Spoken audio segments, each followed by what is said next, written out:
Okay, let's unpack this because I know if you're anything like me, you've glanced around at just how many screens are part of our lives now. Oh, absolutely. Phones, TVs, tablets, they're everywhere. Exactly.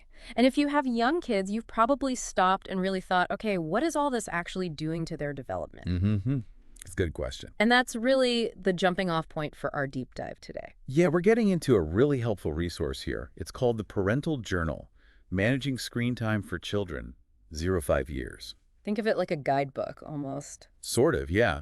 A field guide for parents trying to figure out tech in those really crucial first few years. Right. And what we want to do is pull out the practical stuff, the guidance you can actually use from this journal for kids 0 to 5. You know, how to help them grow healthy, but also, importantly, how to maybe avoid some downsides of too much screen exposure early on. Because the journal really hits hard on how vital these first 5 years are, doesn't it? It really does. Right from the intro, it talks about this massive brain development happening.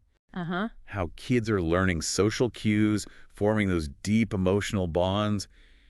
It's all happening then. And it's all shaped by just their everyday experiences, which, brings us back to screens. Exactly. And the journal doesn't really pull punches there. It raises concerns, that too much screen time might slow down things like learning to talk or interact socially. And it even mentions that term, virtual autism. Yeah, it touches on that, describing behaviors sometimes seen in kids with really high screen use that can, well, look a bit like some autism traits, mainly because they're missing out on that back and forth human interaction. It's a strong point to start with. Definitely makes you think. It does.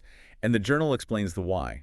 Like, before age 2, the main message is the brain learns best from people, real interaction.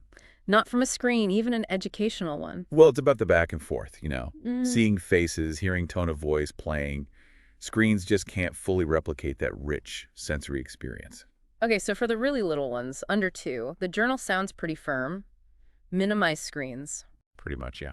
What about when they get a bit older, say 2 to 5? What's the advice then? So for that age group, 2 to 5, the journal does say, okay, some high-quality educational programs can be okay. That there's a limit. Oh, yeah, a big one. The recommendation is ideally under 1 hour per day. Total. Total screen time, wow, across all devices. Yep, all devices combined. It's about both the quality of what they watch and the quantity. Under an hour total? I mean, that feels potentially challenging for a lot of families today. It can be, for sure. So what does the journal say might happen if kids are regularly going over that? What are the risks? It lays out a few key areas. One is potentially weaker parent-child bonding, just fewer moments for connection if screens are always on, That makes sense. less shared time. Right. And then delays in speech and social skills, which we sort of touched on, because those skills are built through interaction. Okay, what else? Sleep disruption's another big one. The blue light from screens can interfere with melatonin, the sleep hormone. Ah, right. Making it harder to fall asleep or stay asleep. Exactly. And finally, it mentions potential links to difficulties with emotional regulation. Maybe kids find it harder to manage feelings or, follow directions after a lot of screen time. Okay, that paints a pretty clear picture of the potential downsides. So the journal doesn't just list problems, it offers a plan, right? A week-by-week thing. It does, yeah. It's quite structured. Week 1 is all about awareness, just noticing. So step 1, just observe what's actually happening. Precisely. Track your family's habits, like when are screens on, where, for roughly how long. No judgment, just get the data. Establish that baseline. And it also pushes you to notice why you hand over a device, right? The triggers. Yes, that's crucial. Is it routine at meals? Is it because you need to get something done? Or is it, the go-to response for a tantrum? Recognizing those moments feels like the real starting point for change. It is, because then you can think about alternatives for those specific situations. The journal also says, pay attention to your child after screen time. How are they acting? Yeah. Are they more irritable? Restless? Do they seem kind of withdrawn?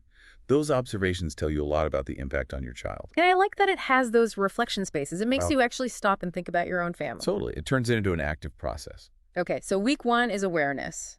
Then week 2 moves into setting actual boundaries. Yeah. Week 2 gets concrete. It repeats those limits. Under 18 months, basically no screens, except maybe video chat. Right. 18 to 24 months, very limited, and always watch with them, interact with them about it. Co-viewing. Got it. And then 2 to 5 years, that maximum of 1 hour a day, and again, co-viewing whenever you can to make it more active, less passive. Those are clear guidelines. And it also talks about screen-free zones, which Like, seems really important. definitely. The journal specifically suggests meal times, Uh-huh. all bedrooms, and the hour right before bed should be screen-free. Why those specific times? Well, the idea is to protect time for connection, like at meals, Yeah. and to help with winding down for sleep, avoiding that blue light interference before bed. And keeping screens out of bedrooms helps too. Makes sense. And I saw a practical tip in there about using timers. Oh yeah, that's a great one. Using a kitchen timer or one of those visual timers for kids, it gives a clear signal that screen time is ending. Takes the pressure off the parent a bit, maybe. It's the timer saying stop, not just mom or dad. Exactly. It's a neutral cue. Helps manage expectations. And again, there's that reflection part. What rules are working, what's tricky. It's all a learning curve. Okay, so you're aware you've set some rules. Week 3 then tackles alternatives, filling the time. Yes, absolutely essential. You can't just take screens away without offering something else engaging, especially for little kids. Right.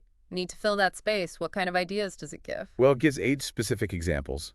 For toddlers, think simple stuff. Singing songs, peekaboo, sensory bins, stacking blocks, things they can touch and do. Okay, classic toddler activities. And for preschoolers? It shifts a bit. More pretend play, encouraging imagination, drawing, painting, reading stories together, huge for language. Simple board games, too, for turn-taking and rules. And I bet it emphasizes getting outside. Oh, absolutely. Outdoor time is presented as fundamental. Walks, parks, kicking a ball, just exploring nature. It's vital for so many reasons, screen time aside. Yeah, can't be fresh air. And the reflection for that week is about, what alternatives did you try? What did your child actually enjoy? Now let's talk about something tricky. Week 4 deals with managing tantrums or big feelings without using screens as a default distraction. That's a tough one for many parents. It really is. It's often an automatic reaction, isn't it? Hand over the phone to calm things down. So what does the journal suggest instead? Simple things, really. Okay. Offering a hug. Trying a gentle distraction. Oh, look, what's that outside? Offering a favorite comfort toy. Sometimes those simple connections work wonders. I thought the idea of teaching emotion words related to screens was really smart. Me too. Instead of just turning it off, saying something like, I see you're upset because the show ended. It's okay to feel sad. It validates their feeling, right? Yeah. And helps them learn to name it. Exactly. It's Yeah. a huge part of emotional development. And another key technique mentioned is preparing them for the transition. Like giving a warning. Yeah, just a simple 5 more minutes, then we'll turn off the tablet and read a book. Yeah. That heads up can make a huge difference in avoiding a meltdown. Gives them time to process it. That makes sense. And again, reflecting on what soothing strategies worked for your kid. Yep, it's all about finding what resonates. Okay, so we've gone through awareness, boundaries, alternatives, handling tough moments. Week 5 is about looking back and making it stick. Sustainability. Right. Week 5 is about reflection and making it sustainable. Noticing the positive changes, maybe your child is playing more imaginatively, communicating better, seems calmer overall. Celebrating the wins. Definitely. And having family chats about what's working, making it a team effort. And that point about consistency across caregivers, grandparents, sitters seems vital. Crucial. Everyone needs to be on the same page with the rules for it Yeah. to really work and feel predictable for the child. They thrive on that predictability. They do. And importantly, the journal includes a gentle nudge for parents to look at their own screen use. Ah, the role modeling piece. That's huge. It really is. Kids watch us. If we're always glued to our phones, it sends a message, even if we don't mean it to. So it's about our habits too, not just theirs. Absolutely. And the final reflection prompts are about looking at the whole journey, what feels good, what's still challenging, how things are evolving for your family. It frames it as an ongoing It's process. not a one-time fix. No, definitely not. And the journal wraps up by saying, look, the goal isn't 0 screens necessarily, or perfection. It's about being intentional. Making mindful choices about how tech fits into your family life. Exactly. And it ends with that really powerful line. The one about your face. Yeah. Your face, your voice, your touch are the most important screens your child needs to thrive. Wow. That really sums it up, doesn't it? Puts it all in perspective. The power of human connection. It really does. Ultimately, focusing on those real-world interactions gives kids the foundation for learning, for connection, for just joy in the world around them. So boiling down this whole deep dive into the parental journal, it really comes back to prioritizing that face-to-face real-world connection, especially in those first 5 years. That's more crucial than any screen. That's the core message. Be intentional, set boundaries, offer fun alternatives, and remember that your engagement is the most valuable thing you can offer your child. So thinking about everything we've discussed from the journal, maybe here's something for you, the listener, to consider. What's just one small, manageable change you could try this week regarding screens in your family?